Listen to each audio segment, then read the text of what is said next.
বিদেশে পরিযায়ী শ্রমিকের গ্রামে ফেটে যাচ্ছে, বাংলায় আমাদের মুখ্যমন্ত্রী ৫,০০০ টাকা লোভ দেখিয়ে ভোট কিনে নিচ্ছে। বুঝতে পারি না, আমরা যে পড়াশোনা করেছি আমরা কোথায় যাব, আমরা কী করবো, আমরা তো পরবর্তী ভবিষ্যৎ কী হবে,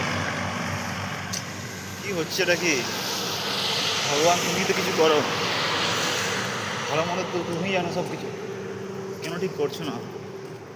আরে কষ্ট তো সহ্য করতে পারছি না, বাড়ির লোককেও বলতে পারছি না, এত বড় দায়িত্ব কর্তব্য অত রিক্সের মধ্যে পড়ে কাজ করতে হচ্ছে সকলকে শুধু টাকার জন্য।